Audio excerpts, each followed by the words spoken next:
Hey everybody, welcome back to Gamehead. This week we're hanging out with Ben Heck, who's a master video game modder, and you brought along your friend Jason. You called here. me Ben Heck again. Ben Heck. And Dorn. True. And your buddy Jason, and you guys have your own podcast on benheck.com, right? That's correct. Now, this is not a podcast necessarily like your how-tos that you put up on Engadget or, your book that explains how to do this stuff. You guys just sort of riff on the gaming industry, pop culture, all this fun stuff, right? Mostly the gaming industry, yeah. So what is the gaming industry doing right, doing wrong right now? What do you think of, PlayStation 3 has been getting beat up quite a bit out there. You think rightfully so? I think it's a pretty solid system, but it's pretty overpriced at the same time, and it's just, I won't be buying one anytime soon because the games just aren't there for it, so.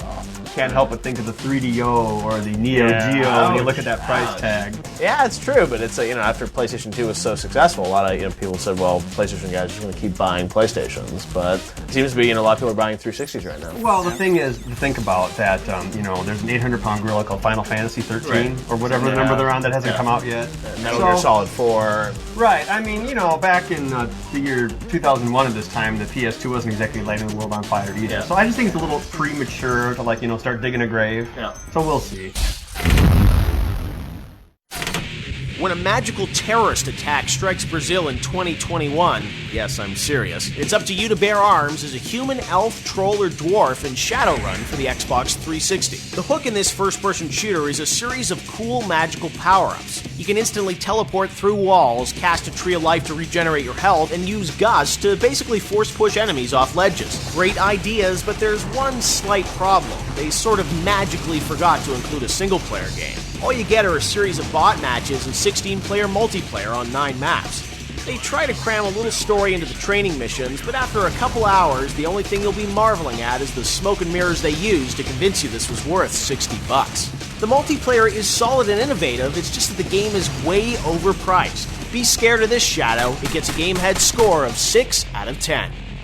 If someone has an idea, they just email you, and if you think it's cool, you agree on a price, and then you go and do it? Yeah, I have to think it's cool, and they have to have the money. Those are the two requirements. What does it cost to have you do something? What's the most one of your pieces is sold for? The most? Yeah. Well, the Xbox laptops are, I'll say, thousands of dollars. Right. Little things like the little portables are usually around $400. Okay. But usually, I usually like $60 an hour, and I'll, do whatever. Wow, that's a pretty good rate. It's not too bad. Lights, camera, action. Here's a very special Head Start movie edition. After almost a year of delays, the film adaptation of Tecmo's Dead or Alive series was finally released today. Jamie Presley and a bunch of other half-naked hot chicks kicking ass and playing volleyball? Well, it sounds great, in theory. Let the games begin. Fueled by $400 million in financing, Brash Entertainment has announced that they will make multiple games based on the Saw film franchise. And finally, we have a video game movie alert.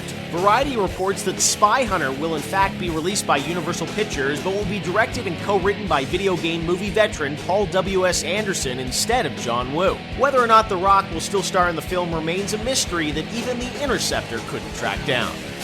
Next on Gamehead, Ben goes all Ralph Baer on the Atari 2600. And finally, we world premiere the first ever trailer for Mercenaries 2 World in Flames. And now it's time for your YouView question of the week. It's been almost 7 months now since the last of the 7th generation video game consoles have been released. As of right now, what's your favorite console? The PS3, 360, Wii, or are you still holding on to the PS2? Be sure to place your vote at gamehead.spiketv.com.